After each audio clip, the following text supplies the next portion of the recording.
for a goal of mine that I'm trying to chase is I think it'd be really cool to get in the top 10, top 15 of all time in the history of the world.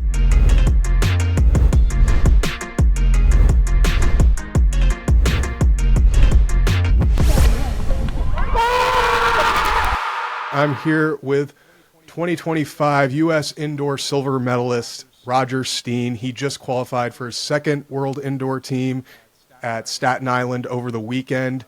Roger, thank you for joining us today. Yeah, thanks for having me back. So, Roger, I just want to take it back about a month or so ago. You've been traveling overseas multiple times, multiple throws over 21 meters. You've been highly competitive. You then do that overseas trip. You come back to the United States, come back to your alma mater for a meet, hit a brand new indoor personal best. You're currently ranked second in the world behind Leonardo Fabri in the shot put at 21.94.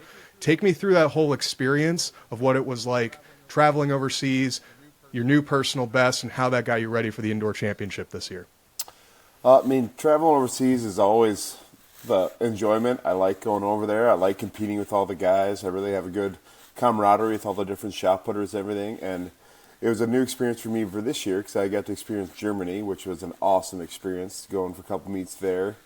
And it's hard to get competition reps anywhere else besides bigger competitions and everything. And even though I like throwing with my college kids that I like coach and practice with, like it doesn't simulate like it doesn't simulate the high intensity situations that I need to perform in over in Europe. So like that's a big reason we decided to do it, and just to get ready. We did the European circuit just to get ready for World Indoors this year. So, and so we had a new PR 2 weeks ago now, and we did some slight technique changes during that week. So we wanted to get some in competition kind of reps with my coach and I, just because he doesn't get to travel as much with him being a dad and everything else and have a full-time job. So we jumped into that one, had a new PR, and I think there's more in there. So I'm hoping another good month and a half of practice here, or a month now I should say, to get ready for World Indoors and go get a little redemption from what happened last year, because I did not perform very well for what I was in shape to do. And we'll follow up on that. Before we get into that, take me back to over the weekend. You competed in Staten Island. You got the silver medal, throwing over 21 meters yet again. I believe it was 21.28. You were actually leading that competition for a couple rounds. You came back from maybe falling a little bit behind in the prelims as everyone started chasing out 20, but you were the first one to go and break the 21. Take me through that competition. How did that feel versus prior nationals that you've competed in, and your feeling of the overall performance? Well, it got the job done. I feel like I a little bit underperformed for the shape I was in and the way I was practicing that week leading up to it. But another couple weeks with the newer technique. It was the first week and a half, kind of this new thing that Coach and I tried. So we were just changing some different things, and I got a little too excited, so my left got open. I just was landing open and got just too excited, and I just need to kind of hone it the next couple weeks. But it was a great competition overall.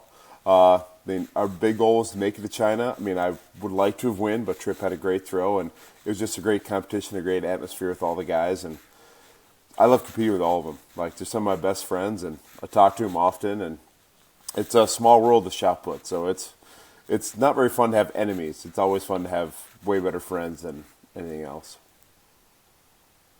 It's funny you mentioned that, because Daniel Hall even mentioned that in his interview about with all the hammer throwers, the camaraderie, the community that they've cultivated over the years. Because when you go to these national championships, you're basically seeing the same guys over and over and over again. There's still that obvious drive to compete and try to beat the other person. But he even said sometimes it's difficult because at the end of the day, they feel like after the comp's all said and done, dust settles, they're still boys. That very much so.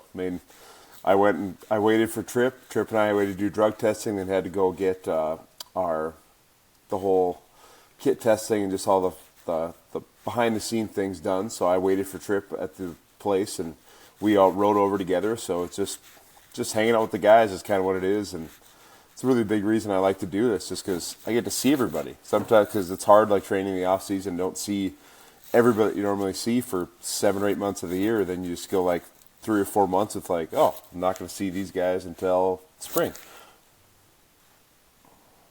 So you were talking about that you're working on some new stuff with the technique. Was that what exactly was that? And do you think that's what helped lead you to your new PB?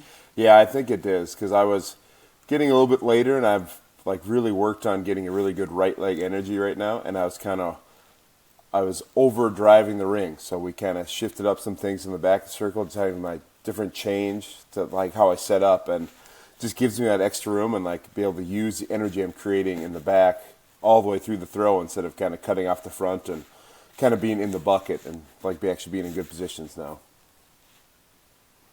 Right on. So take me back to World Indoors last year. You're in Glasgow. You mentioned that you didn't feel like you performed to the standard that you thought you set for yourself. What's different from Roger Steen 2024 World Indoors to Roger Steen 2025 going into China? Well, I just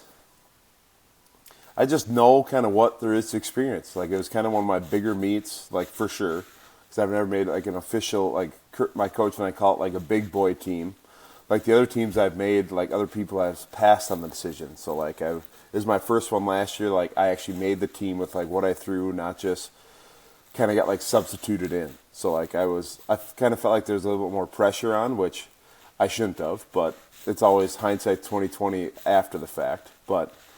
And I compete with these guys throughout the whole year. So like it's always the same guys I'm throwing against, and just gonna go have some fun and hopefully come back with a medal is the plan. That's awesome, Roger. I think one thing I'll just say is,